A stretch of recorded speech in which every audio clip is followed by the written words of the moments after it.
Hi guys, my name is Beverly. I want to come on here and do another pregnancy update. This one is going to cover everything that happened in weeks 37. So weeks 37, I had another OB appointment because I was going once a week at that point. And this time I actually saw another OB. My normal OB was there, but she just said it was kind of good to rotate to see other doctors. That way, if for some reason, like, she wasn't there when I was to deliver in the hospital or something happened, that I would kind of be familiar with some of the other doctors, the OB doctors. So I ended up seeing another doctor, which was a woman also, just by chance.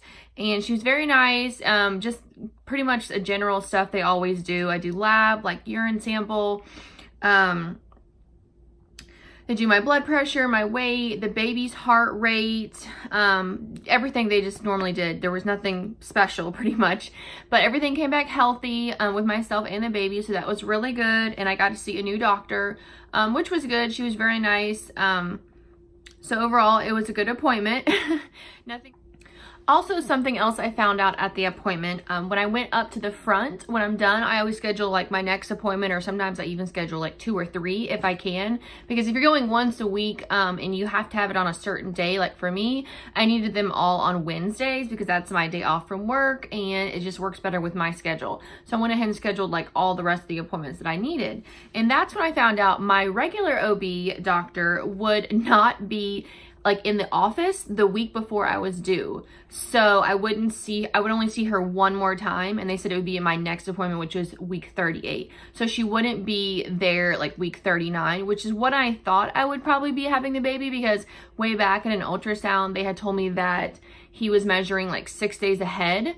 So in my mind, I just thought, okay, well, he'll probably come earlier. Even though everyone says your first kid is normally like a little bit later or just right on time because it's your first time having a baby. So it takes a little bit longer, from what I've been told. But anyways, everybody's different, of course, I'm sure. But so anyways, I found out that she wouldn't be at the office. So I wouldn't see her for like my potentially last doctor's appointment. And I also found out that, like the actual day I was due, which was a Sunday, and she would not be at the hospital, like on the rotating shifts or whatever they do. I don't know how they rotate it, but I just asked and they said that no, she would not be at the hospital. So after I heard both of those things, I just felt kind of disappointed because I had no idea. And if I knew that like earlier, then I probably would have been rotating doctors like way more frequently, because I only rotated the week 37 and I ended up, I scheduled another appointment on my week 39, like I said, since my doctor would not be in the office, with another OB, just to kind of rotate to be familiar with other doctors. And so I would have rotated like all of the doctors if I would have known that my OB would not be there at the hospital or in the office, because that means that she won't even be there like when I'm going to actually have the baby, it sounds like. So anyways, I just left kind of feeling disappointed, and I wish that like my doctor would have told me that, or like they would have told me that. I had to actually ask them like what was her schedule versus like on call in the hospital and then actually working in the office. And so if I wouldn't have asked, like, I just don't think I ever would have known that. I mean, until I literally came to the hospital and she wasn't there, I guess. But anyway, so I just remember like leaving feeling kind of disappointed and like let down. I mean, looking back, I guess it wasn't a big deal, because realistically, whenever you have the baby, like all the doctors, they pretty much do the same thing. But I guess I was just so used to having her and seeing her at every single appointment for the entire time up until like week 37 that I saw another one. I just kind of assumed, oh, like, I just assumed she would be there, like for all the other appointments and for the hospital. So looking back, it was not a big deal, but in the moment, like that day and the day or two after, like I just felt super like disappointed, and I kind of feel like they should have told me that. But I guess it's not their responsibility. But like I said, if I didn't ask, then I probably would have never known until I actually just got there and figured it out that day. So anyways, the appointment obviously went well, but I left feeling like slightly disappointed after hearing all that. So anyways, that's everything for the OB appointment, which went well, like I said. And then everything else that week, I just remember it being a slower work week. I was still working. I kind of had taken it down a notch, doing less and less and less, but it was a slower work week in general, so that helped me out a lot at that point. And I remember just trying to figure out everything for the nursery. We have all the furniture and everything we need, but just knowing where to place it, because it's kind of hard to explain, but the room is not a big room. It's kind of small, and two of the walls, like, they have a window in the very middle. And then their other wall, there's a closet, like the closet door, and then the other wall is just a solid wall. So obviously I didn't know if I should put like the crib in front of the window or on like the side where there's a solid wall. I mean, I didn't want to put it right by the closet, of course. So it kind of was hard to figure out like what looked best and what made sense. Because obviously we're going to be putting like a baby monitor in there. And so it had to be plugged in. So you have to think about, okay, where's the crib? And then where's a plug-in for the baby monitor? And I swear I probably switched the crib, the dresser, which is the changing table, and then like the chair that we're going to sit in, and like it swivels and reclines and all that kind of stuff, which was another thing. We got a chair that you can swivel and rock and recline. So obviously recline, you're going to like be leaning back. And so you can't just put it like right up next to a wall or even like somewhat close to a wall, because you're going to need room when you like recline back for it to go back. So we kind of had to like cat a corner in like one of the corners. And so I just kept moving it all around, trying to like figure it out, what looked best and what made sense and what didn't seem so like crowded, basically, like, because like I said, it's not a big room to begin with. And then when you put a crib, a dresser, changing table, and then a chair, and then I have like a little nightstand next to the chair where there's like a lamp, and I'm going to put some like little stuff that I might need while I'm sitting there in it, or just like for extra storage. And obviously we have decorations and stuff like that, but that was all like hung up on the wall, and everything else was either in the closet or like smaller stuff that you can kind of put anywhere. So anyways, I just remember trying to like, I would change it, and then a day would go by, and then I would change it again, and then another day would go by and I'd change it again. So it was just kind of like revolving, trying to figure out what looked best and what made sense for actually like using it on a day-to-day basis. So anyways, and something else that while I was doing all that in the nursery, my husband, he pretty much tried to figure out like all the baby gadgets. Like he got the baby monitor set up and figured out how to actually work it. He did like the whole car seat situation. He did like the pack and play and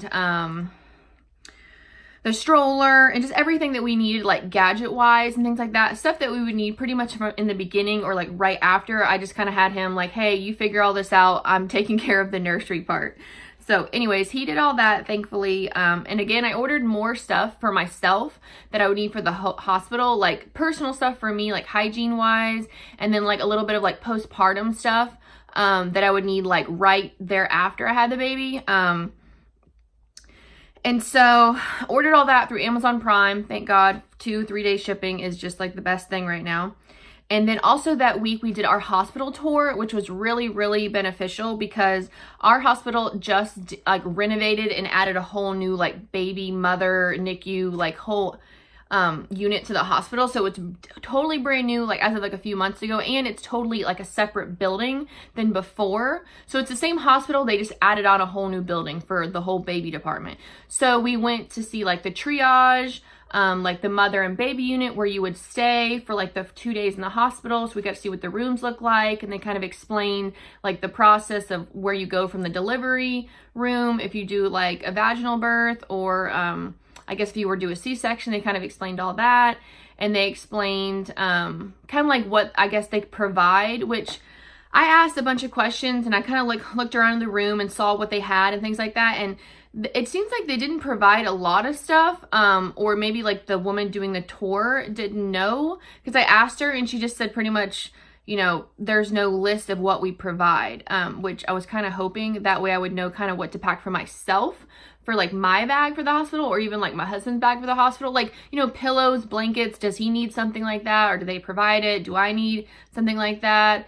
Like personal stuff, what do they provide for me? Like for the baby, what do they provide? Like it was pretty much, she didn't say too much, but it was pretty much just a tour of what all the rooms look like and what they do, and like where to park, where to go, like just stuff like that, which made me feel a lot better, because honestly, if it was like an emergency or something and I had to rush by myself, or like he had to meet me there, or like him and I were in a rush and like we weren't really ready to have the baby, then we would kind of know at least where to go, where to park, what door to go in, what floor to go, like all the kind of stuff that you really need to know ahead of time, because if the baby was to come early, or if it was like some type of emergency and we had to like tell someone where to go, or like I said, him and I were not together and it was just, you know, he would know where to go and I would know where to go, basically. So we did the hospital tour. And also another big thing we did that week is we chose our pediatrician. So they have a list of pediatricians in our area that like are approved through our insurance, which is through my husband's work.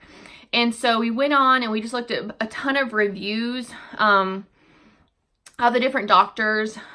We had it narrowed down to like a few. We kind of looked at, you know, how long they had been doing it and how old they were, and what their references was. But mostly of it was more of like the reviews that people left of themselves, like for their own children.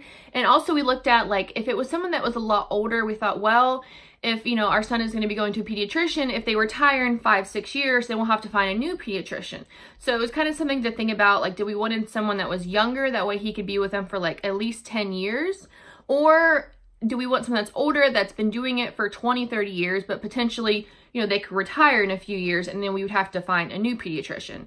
So we kind of just figured all that out. Like I said, it was mostly reviews of people, what they said, and making sure it was covered through our insurance and something that wasn't too far away also. So that was a big thing that we did that week. So anyways, that's pretty much everything that happened in weeks 37. Like I said, the doctor's appointment went well, even though I did feel kind of disappointed leaving because of not knowing my doctor would probably be there when I have the baby.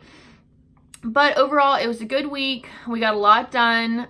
It seems like it's flying by. And anyways, I hope you guys enjoy this, and I will see you in the next video. Bye.